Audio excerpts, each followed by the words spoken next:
저는 14살 때 북한 수용소에 들어가 9년 동안 그곳에 머물렀습니다.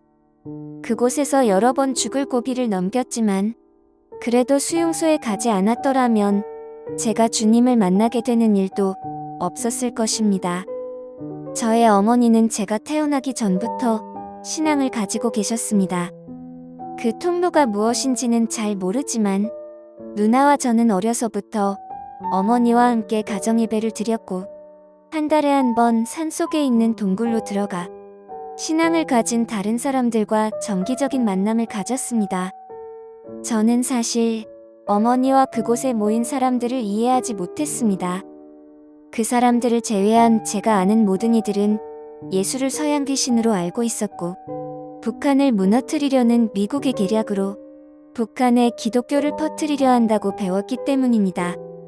그리고 신앙생활을 하다가 걸리면 죽음을 면할 수 없었기에 더더욱 그들을 이해할 수 없었습니다. 그러던 어느 날 마을에서는 산속 동굴에 사람들이 모여 사이비 종교활동을 한다는 소문이 퍼지기 시작했습니다. 그리고 지역 보위부에도 그 소문이 퍼졌고 어떻게 알게 되었는지 우리 집에도 찾아와 어머니를 비롯해 누나와 저를 모두 트럭에 태워 잡아갔습니다. 그리고 그 트럭 안에는 동굴에서 함께 예배를 드렸었던 사람들이 이미 타고 있었습니다. 그렇게 우리는 트럭 뒤에 앉아 서로의 눈을 바라보며 길고 긴 거리를 달렸습니다. 몇 시간쯤이 지나자 우리는 곧 무너져 내릴 것 같은 어느 건물 안으로 들어갔는데 그곳은 수용소였습니다. 저는 남자들만 있는 곳에 머물러야 했고 어머니와 누나는 어딘가 다른 방으로 배치되었습니다. 그 후 저는 지금까지 어머니를 한 번도 본 적이 없고 누나는 딱 한 번 마주친 적이 있습니다. 제가 그곳에 머문 지 4년쯤 후에 밖에서 일을 끝마치고 돌아왔을 때 6명쯤 되는 무리의 여성들 사이에 누나처럼 보이는 이가 고개를 숙인 채 지나가는 것을 보았습니다. 누군가 술을 먹였는지 그들에게는 술 냄새가 진동하고 있었고 그들 중 어느 누구도 제정신처럼 보이지 않았습니다. 그것이 제가 기억하는 누나의 마지막 모습입니다. 저는 이곳에 들어온 뒤 2년 가까이 한 번도 햇빛을 보지 못했습니다. 방 안에는 창문이 없었고 어리다는 이유로 밖으로 나가 일하는 것이 허락되지 않았습니다. 정말 죽고 싶을 때가 한두 번이 아니었지만 많은 사람들과 따닥따닥 붙어서 생활해야 했기에 죽을 기회조차 없었습니다. 처음에는 하루에 한 번씩 관리자에게 끌려가 구타를 당했는데 그들이 기독교에 대해서 물어보면 저는 언제나 예수님을 부인했습니다.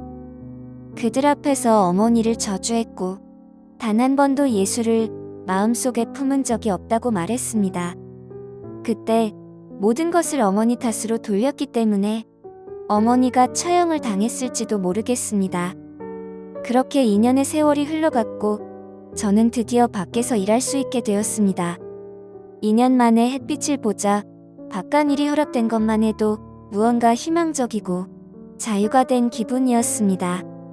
험하고 험한 일들의 연속이었지만 그래도 감옥 안에 갇혀있는 것보다는 훨씬 좋았습니다.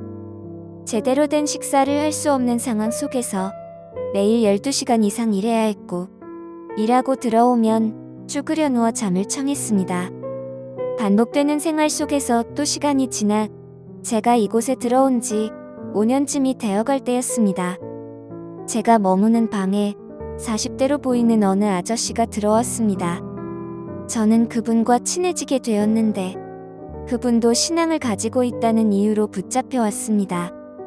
그는 하루에 한 번씩 관리자에게 끌려갔고 예수님을 부인하지 않았는지 날마다 상처투성이가 되어 돌아왔습니다.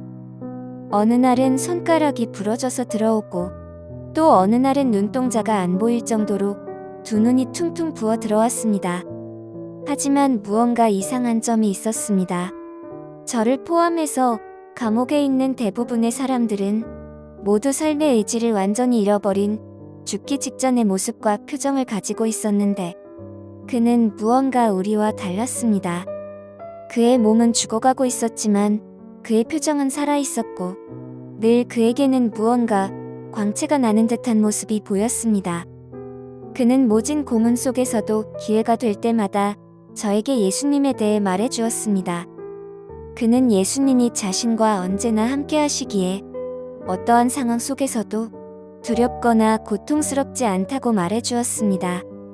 그는 제가 배고파 힘들어하면 자신이 배급받은 식사를 아껴두었다가 나에게 주었고, 제가 일을 마치고 힘들어하면 제 손을 잡고 마음속으로 기도해 주었습니다.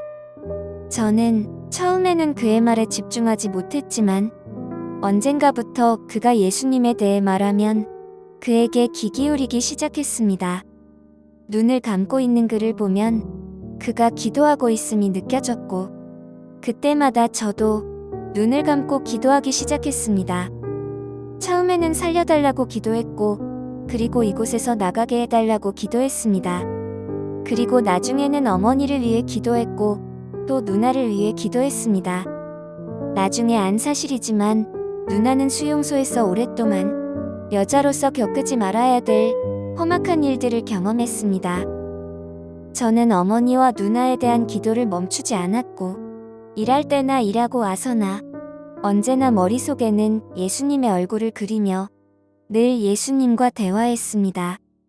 그러자 언젠가부터 그 아저씨가 했던 말처럼 제 마음속의 두려움이 사라지기 시작했고, 많이 먹지 않아도 예전처럼 굶주림을 느끼지 않았습니다.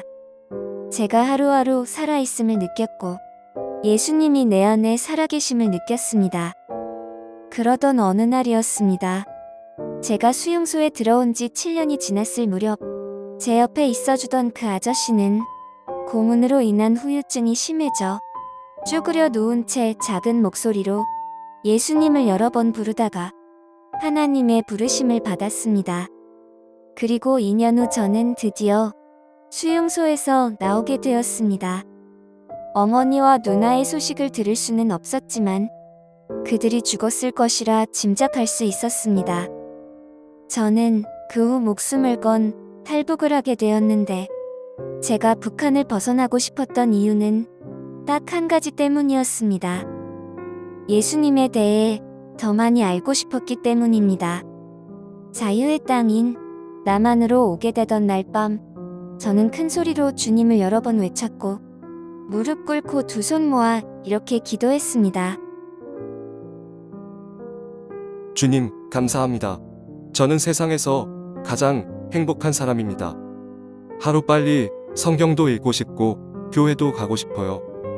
주님, 감사합니다.